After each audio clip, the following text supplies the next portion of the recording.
Welcome to Telugu focus TV. నేను మీ శ్రీనివాస్ రెడ్డి. వారికి Rythu Bharosa cut.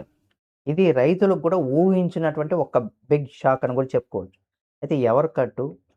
ఏంటి ఆ కథ? అనేది కూడా ఈ వీడియోలో పూర్తిగా చూడండి, మీకు అర్థమయ్యేలాగా తెలియజేస్తాను. తెలంగాణ ప్రభుత్వం రైతులకు అందించేటువంటి రైతు భరోసా పథకంలో మార్పులు చేసింది. యాసంగి సీజన్‌కు అంటే సంబంధించి రైతు భరోసా నిధులు సంక్రాంతికి విడుదల చేయబోతున్నారు. ఇందుకోసం అన్ని ఏర్పాట్లు కూడా అధికారులైతే పూర్తి చేశారు. అయితే గత ప్రభుత్వం రైతులందరికి కూడా రైతు భరోసా ఇవ్వగా, పంటలు పండించమని వారు కూడా రైతు భరోసా కోరుకుంటున్నారని కూడా కాంగ్రెస్ ప్రభుత్వం విమర్శలు చేసింది. దీంతో అధికారంలోకి వచ్చినప్పటి నుంచి కూడా దీనిపైన కసరత్తునైతే ప్రారంభించింది.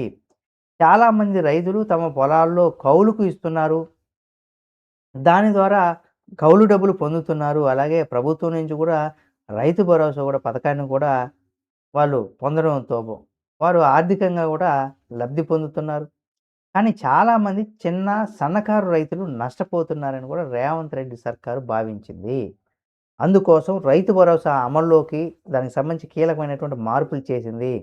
ఇకపైన పంటలు పండిస్తున్న భూములకు మాత్రమే పెట్టుబడి సాయం అందుతుందని, దీనివల్ల సుమారు 10,00,000 ఎకరాలకు రైతులు భరోసా కట్ కాబోతుంది. సాగు చేసేటువంటి రైతులకు మాత్రమే పథకం ఇవ్వడం ద్వారా కూడా సాగుకు ప్రోత్సహించడంతో పాటుగా బీడు భూములు పథకం నుంచి కూడా తీసివేయబడతాయి.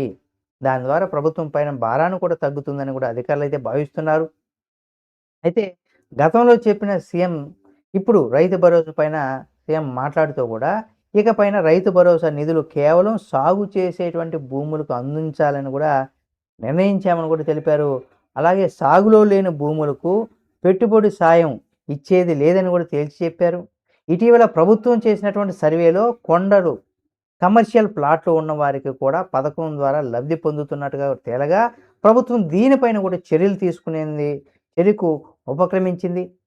ఇక్కడ 65,00,000 మంది అర్హులుగా ఉన్నాడు అనే దానికి సంబంధించి, అంటే సింథటిక్ ఎపరాచర్ రాడార్ ఏజెన్సీ సాయంతో పాటు కూడా, అంటే శాటిలైట్ మ్యాపింగ్ ద్వారా కూడా చేస్తున్నారు. అయితే ఇది ప్రస్తుతానికి వాయిదా పడింది. వర్షాకాలంలో ఇచ్చినట్టుగా గాను యాసంగిలో కూడా ఇస్తామని కూడా చెబుతున్నారు. కానీ సంక్రాంతికి రైతు భరోసా డబ్బులు రిలీజ్ చేయనుండగా 65,00,000 మంది అర్హులు ఉన్నట్టుగా ఒకటి తేలింది. కాంగ్రెస్ ప్రభుత్వం అధికారంలోకి వచ్చాక రైతు బంధు పేరుతో రైతులు వాళ్ళకి భరోసాగా మార్చి ఎకరాకు ఇక్కడ 6,000 పెట్టుబడి సాయం కూడా ఇస్తుంది. అయితే దీనికి సంబంధించి క్షేత్రస్థాయిలో కూడా సర్వే దానికి సంబంధించి చూసినట్లయితే అసలైనటువంటి అన్నదాతలకి రైతు భరోసా దక్కాలని కూడా ప్రభుత్వం నిర్ణయించింది. అయితే బీఆర్ఎస్ హయాం నుంచి కూడా కొండలు, కమర్షియల్ ప్లాట్లు ఉన్న వారికి సాయం అందుతుందని కూడా తేల్చింది.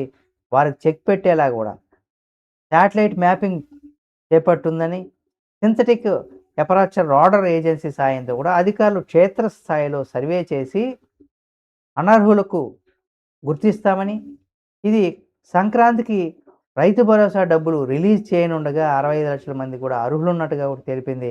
మిగతా చాలామందికి ఇక నుండి కూడా, అంటే మీకు ఆల్రెడీ అంటే బయట మీకు ఆర్థికంగా కూడా ఎక్కువ ఉన్నా, పంటలు పండించకపోయినా కానీ వారందరికి కూడా ఈ రైతు భరోసా కట్ అవుతుందని కూడా చెప్పుకోవచ్చు. మరి దీనికి సంబంధించి మీరేమనుకుంటున్నారు? మీరు మీ యొక్క అభిప్రాయాన్ని కామెంట్ రూపంలో తెలియజేయండి. మరిన్ని వీడియోల కోసం మన Telugu focus TV channel subscribe చేసుకొని పక్కనే ఉన్న బెల్ బటన్ ఒకటి మాత్రం మర్చిపోకండి.